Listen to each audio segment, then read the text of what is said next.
What them haters talking about?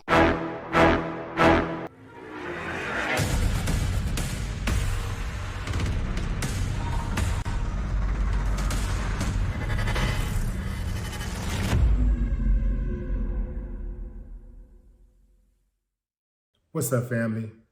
A friend of mine was in the market for a new vehicle recently, so she called me to ask for advice in negotiating the price. I've owned about 35 vehicles or so in my lifetime, so I have a lot of experience in dealing with car salesmen. Now, fam, there are some good car salesmen out there, honest car salesmen. But let me go on record and tell you, the majority that I've dealt with were unscrupulous, slick, low down, dirty, trying to hit me in the pocket. So I said to myself, I should share this with my audience because I'm sure some of you guys could use this information. I want to share some of the tips when it comes to buying vehicles, some of the tricks that I use for myself to make sure I get the best deal for me. Because these dudes are always trying to get the best deal for them. They try to come off like they're helping you out, but no, fam. Oh, man. Don't get blinded by the pretty lights and the shiny paint and the little suits and stuff. They're trying to knock your head off. So the first thing that you should understand is don't believe anything that a car salesman tell you. I mean, listen to what they're saying, but take it with a grain of salt. Because one of the first things that you have to understand that they'll tell you is how great the car is, and it's we only have one left in this color. There's only 4 left in the whole state. Somebody else is interested in the car. Better get it now, get it now, get it now, get it now. No. Take your time. And don't try to negotiate at the dealership. See, I don't negotiate at dealerships. I negotiate on the phone. My time is valuable.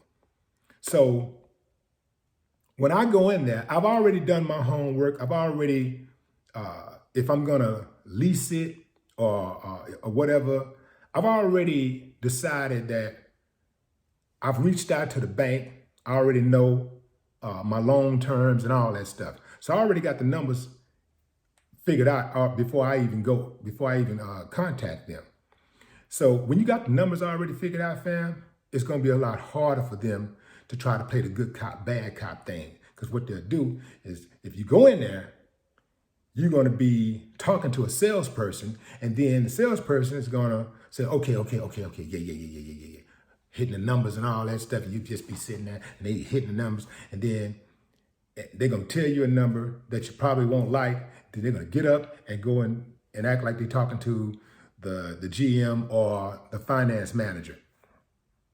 And then they're really not really talking about nothing. They're in there talking about the game the other day, and they giggling, ha. Okay, spend about enough time. Okay, go in there. Okay, listen,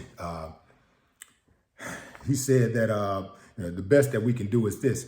And it's all game, fam. So get your numbers together before you ever go in, because they're playing games out the gate.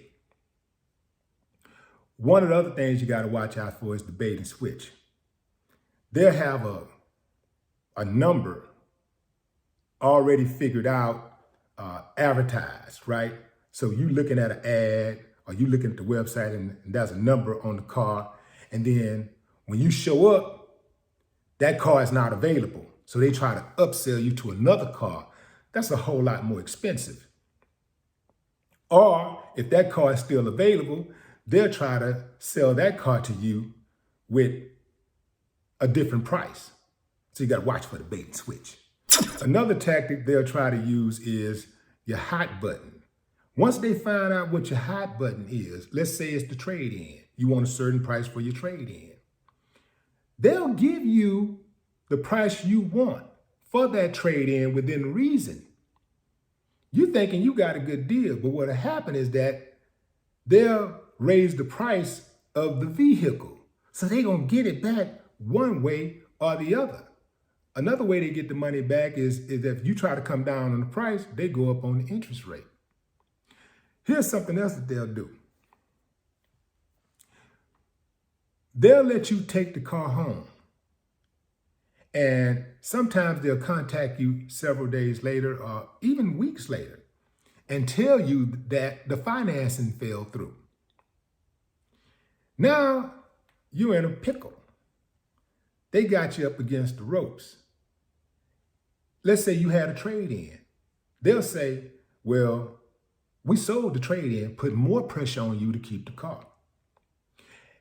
What they're doing is they're trying to squeeze more money out of you on the financing side. They're going to say, hey, we need you to put up an extra, let's say $2,000 or whatever number.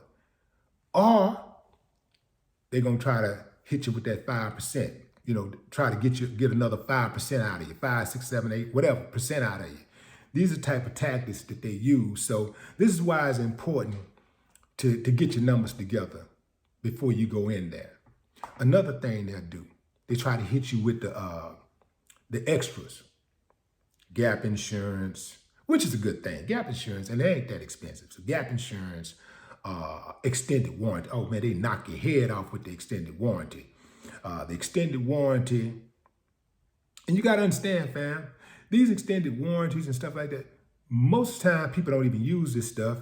This is how they're able to sell it. Think about it.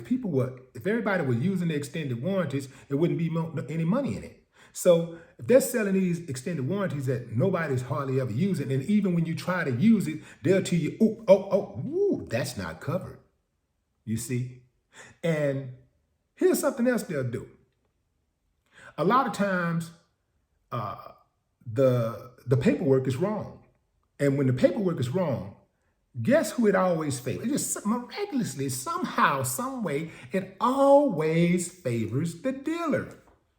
Why is that? So when something is wrong, they call it whoop, whoop, whoop, but it favors the dealer. You got to catch it. And if you don't catch it, you're going to get hit. You're going to get hit across your head. So you got to watch that type of thing. So the extended warranty, the gap insurance, the service charges, things like that, man, they'll knock your head off. And do not allow them to bundle that. See, that's how they get you. If they bundle it, you don't really understand what you're paying for. Make sure that you negotiate each one of your terms separately. Anything that you're paying for, make them separated. This is my loan amount, boom, that's over here. This is my down payment, that's over here. This is my financing, that's over here. This is, if you're going to do an extended warranty, this is my extended warranty. I'm not telling you don't get an extended warranty, but I am telling you to make sure that you actually need the extended warranty if you're going to get an extended warranty. Because a lot of times when you get an extended warranty, that stuff is not covered.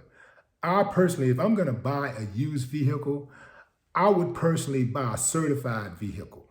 The only way you can get a certified vehicle is that the make and model of the vehicle that you're buying is sold. The dealer is sold by the dealer that sells those vehicles.